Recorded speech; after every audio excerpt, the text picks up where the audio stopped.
Hey everyone, it's Rich Bracken back with another Emotional Intelligence Friday focused tip of the week for you to be able to live your best life personally and professionally during this time of quarantine, social distancing, and the pandemic. And this week, we're going to talk about time courtesy. And what I mean with time courtesy is the fact that our lives and our schedules have changed dramatically over the last several weeks. Most of us aren't commuting anymore because our commute is from our bedroom to our home office, wherever that may be. So our time is cut short. We feel like we have to be more on because we have all of our technology at home. So that mental feeling that you have to be more on than you normally are has crept in and has taken over not only your schedule, but perhaps some of your colleagues as well. So when you think about setting meetings, responsiveness, all of this has changed and it's become a little bit contentious because people are living at different standards. So when you think about your standards, they're not going to always apply to everybody else. You may be a very early riser. You may be up at 4 or 5 o'clock in the morning and you think that's when everybody else should be working because that's when you're up and going. So mentally, you're at home, you're in your office, you're on your computer, you think everybody else should. And that's just not the case. Not everybody is on the same schedule, whether it's a time of waking up, whether they have family that they have to manage as well. So you have to be really cognizant of what you go into the day with mentally on your expectations for everybody else. So my first tip for success is that make sure that you respect the normal work hour boundaries. Again, just because you're up at 5 o'clock in the morning and you're answering emails doesn't mean that everybody else is going to be on their email, nor should you expect them to respond immediately. If you have a time that you needed a response by, put that in the communication, put it in the subject line so people understand when they open your communication, when they need to get back to you by. Again, but be realistic about this. If you're sending an email at 5, you need a response by 7 a.m., that probably is not going to happen. And if it does, you're not going to get a really good relationship built with the individual that you're expecting that of. So be very cognizant and respectful of other people's schedules. They're not on your schedule, so make sure that you're respecting theirs as well. The second tip for success is that we're very Zoom meeting happy right now. We're setting up Zoom meetings all the time. So not only do we need to respect the time boundary of when you set your meetings, but also could this Zoom meeting be a phone call? Could it be an email? Could it be a short memo? Think about the communication that you need to convey. If this is something that tone is very important, or communication or brainstorming or collaboration is very important, then set up a Zoom meeting. If it's something that you just need to convey, then put it into an email, put it into a short voice memo that you can send over to the individual that they can hear, or it's just a quick phone call.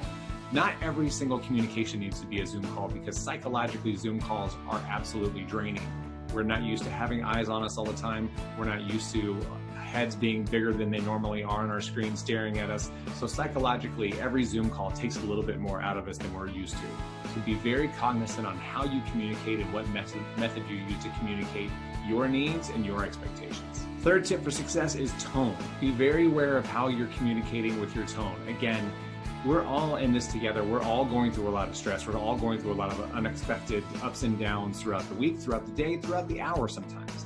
So be very aware of who you're communicating with and how you're communicating. If you're in a hurry, be very cognizant that the individual that you're reaching out to may be under some sort of stress or duress because of their home situation. Maybe they have a loved one that's sick. Everything has been thrown out to the wind as far as consistent expectations. So make sure that you are checking your tone, make sure that you're communicating with empathy and compassion, and that will go a lot further to getting a response, getting exactly what you need when you need it, and developing that relationship with the individual moving forward as well.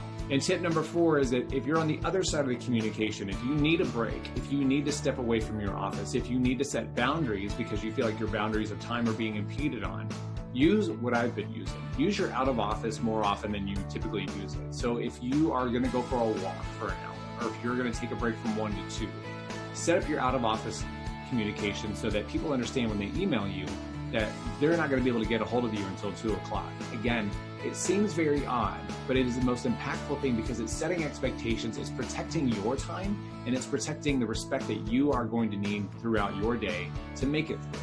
Because we're all, again, under a lot of stress right now. And so if you need that break because you need to do some mental health check, you need to do some self-care, you need to get some exercise, you need to attend to your children, you need to help them with their e-learning. If you just need a sandwich, put that in your out of office. It may seem laborious, but at the same time, that communication and that proactive boundary set is going to save you a lot of headache on the back end because people may be pinging you, maybe emailing you, maybe texting you. And if you just need to step away for your own good, then do so. it's okay to do that. Just set the expectation of when they can get a hold of you.